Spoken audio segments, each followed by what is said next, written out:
Tahun 2024 ini Kementerian Pariwisata dan Ekonomi Kreatif gelontorkan dana alokasi khusus DAX sebesar 9 miliar rupiah lebih untuk pengembangan ekowisata, pariwisata berbasis lingkungan dan kebudayaan, hutan mangrove Ora Ansbari di Kabupaten Manokwari Selatan.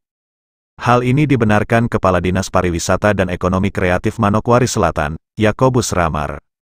Kepada wartawan, Ramar mengatakan proyek tersebut berasal dari program bidang pariwisata Kemenparekraf RI tahun 2024, yang diperuntukkan kepada kabupaten kota di Indonesia, mendapatkan satu paket pengembangan pariwisata daerah. Tahun ini kami dapat dukungan dari pemerintah pusat melalui Kementerian Pariwisata dengan sumber dana alokasi khusus bidang pariwisata untuk pengembangan hutan bakau mangrove di Pantai Oransbari. Tahun ini kami dapat satu paket pekerjaan untuk satu objek wisata yang akan dikembangkan. Kita dapat satu, terang Ramar mantan Kadistrik Oransbari itu kepada wartawan di Ransiki, Selasa, tanggal 19 Maret tahun 2024. Dengan anggaran yang ada, akan dibangunkan sejumlah fasilitas utama bagi wisata di kawasan itu diantaranya trekking mangrove, lapak jajanan panganan lokal tradisional maupun lapak untuk penjualan hasil kerajinan tangan dari masyarakat lokal sebagai buah tangan bagi pengunjung. Masih paket yang sama, akan ada juga pembangunan amphitheater sebagai tempat pementasan kesenian dan pembangunan menara pandang, agar pengunjung menikmati keindahan hamparan hutan mangrove dari ketinggian menara. Akan ada trekking mangrove, kemudian ada tempat atau pondok pameran untuk penjualan kerajinan masyarakat lokal termasuk jajanan tradisional bisa dijual di situ, sehingga pengembangan pariwisata tidak hanya untuk dijadikan tempat kunjungan tapi orang bisa menikmati menu-menu atau jajanan lokal, termasuk kerajinan tangan seperti noken. Untuk semua pembangunan itu kita tahun ini mendapatkan kucuran dana DAK bidang pariwisata kurang lebih 9 miliar lebih 72 juta, pungkas Ramar.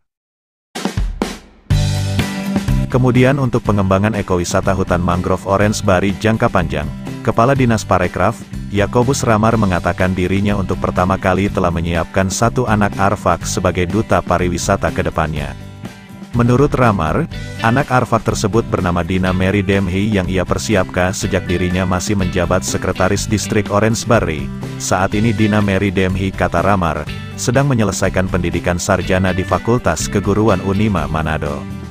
Ramar menjelaskan, dengan kemampuan bahasa Inggris dan bahasa lokal, Putri Arfak tersebut nantinya akan jadi duta pariwisata, bertugas mempromosikan tentang pariwisata Manokwari Selatan kepada anak-anak muda Arfak sebagai calon-calon pelaku wisata, juga promosi wisata kepada wisatawan pengunjung di hutan bakau Oransbari ke depannya. Saya lagi ada persiapkan satu perempuan anak Arfak asli, namanya Dina Mary Demhi. Saya persiapkan dia sejak SMP waktu saya masih Sekretaris Distrik Oransbari, dan sekarang saya lagi dorong pergi kuliah S1 di Manado di Unima, Fakultas Keguruan.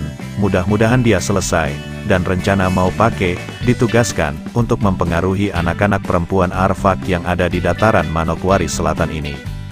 Anak ini orang tuanya petani, tapi dia dengar-dengaran, jadi saya dorong dia, sekarang dia lagi sekolah. Nanti dia akan presentasikan dalam 3 bahasa, menjelaskan tentang potensi wisata bakau Oransbari. Dia bisa pakai bahasa Hatam, bahasa lokal, kedua bahasa Indonesia dan bahasa Inggris. Jadi pariwisata kami tidak main-main, kami berharap itu jadi motivasi dasar untuk kita kembangkan pariwisata Gunung Botak ke depannya. Kami juga berharap ini jadi motivasi bagi anak-anak dari sini, Ransiki Momi Waren, untuk jadi manusia pariwisata ke depannya, pungkas Ramar.